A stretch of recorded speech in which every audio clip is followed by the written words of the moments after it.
Greece से तनातनी के बीच तुर्की के सैकड़ों सैनिकों ने जोरदार अभ्यास किया। राजधानी अंकारा में हुई इस मिलिट्री ड्रिल में घातक हथियारों के साथ तुर्की के 800 से ज्यादा सैनिकों ने अपनी ताकत दिखाई और उन्होंने बता दिया कि अगर ग्रीस से जंग हुई तो वो दुश्मन को तबाह कर देंगे। इस मिलिट्री ड्रिल में तुर्की ने अपने सबसे खतरनाक हथियारों का इस्तेमाल किया। जमीन हो या फिर आसमान, तुर्की के जवानों ने हर जगह से ऐसे हमले किए जैसे वो सचमुच की जंग लड़ रहे हों। उनकी आग उगलती मशीन गनों से इतनी गोलियां बरसीं कि सामने बनाए गए टारगेट पल भर में धराशायी हो गए।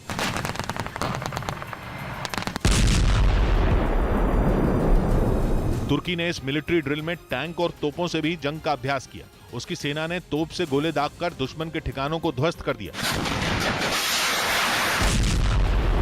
इसके साथ ही अभ्यास के दौरान तुर्की के जवानों ने लॉन्चर से एक के बाद एक कई रॉकेट दागे। जहां ये रॉकेट गिरे वहां जमीन पर आग का बवंडर जैसा उठता दिखाई दिया।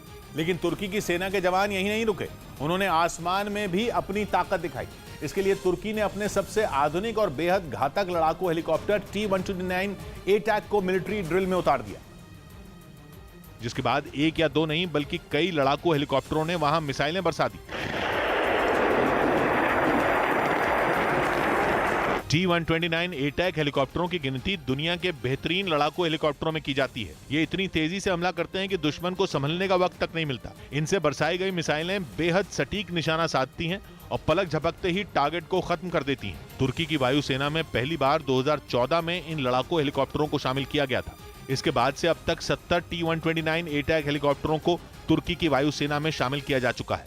ये एक बार में 3 घंटे से ज्यादा वक्त तक उड़ान भर सकते हैं, जबकि इनमें 5 टन तक गोला बारूद लोड किया जा सकता है। और इसीलिए तुर्की ने ग्रीस को अपने इन लड़ाकू हेलीकॉप्टरों का दम दिखाया। लेकिन इस सैन्य अभ्यास के बाद तुर्की ने जो किया वो ग्रीस के लिए किसी बुरी खबर से कम नहीं है, क्योंकि दोनों देशों में बढ़ रहे तनाव के बीच तुर्की ने पहली बार बैलिस्टिक मिसाइल का परीक्षण कर दिया और उसने दावा किया कि समंदर किनारे से दागी गई मिसाइल सटीक निशाने पर जाकर लगी।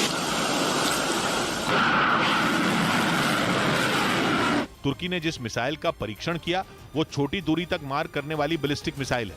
इसे तुर्की ने समंदर किनारे बने एयरपोर्ट से समंदर के ऊपर छोड़ा। तुर्की के मुताबिक उसने पहली बार शॉर्ट रेंज की बैलिस्टिक मिसाइल का परीक्षण किया जो सफल रहा। उसने दावा किया कि उसकी टेफिन नाम की मिसाइल 300 से 1000 किलोमीटर की दूरी तक मार कर सकती है। इससे पहले तुर्की के पास सिर्फ ऐसे रॉकेट थे जिनसे महज 150 से 180 किलोमीटर दूर तक ही वार किया जा सकता था। लेकिन अब इस मिसाइल के सफल परीक्षण से उसकी सेना की ताकत कई गुना बढ़ गई। इसी वजह से उसके हौसले बुलंद हो गए।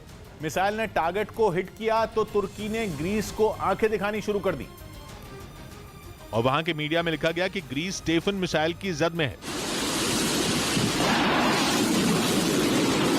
यानी तुर्की जिस दिन भी चाहेगा वो ग्रीस को अपनी मिसाइलों की मार से दहला देगा। उसकी मिसाइल ग्रीस में तबाही मचा देगी। तुर्की ने दावा किया कि उसने जिस मिसाइल का सफल परीक्षण किया उसकी नजर ग्रीस के चप्पे चप्पे पर है। तुर्की के मीडिया के मुताबिक टेफन ने 561 किलोमीटर दूर मौजूद टारगेट को मार गिराया। यानी अब तुर्की के हाथ एक ऐसा हथियार लग गया जो ग्रीस की नींद उड़ाने के लिए काफी है। अभी तक अपने सैन्य अभ्यास से ग्रीस को डरा रहे तुर्की ने अपनी बैलिस्टिक मिसाइल से उसके खौफ को बढ़ा दिया।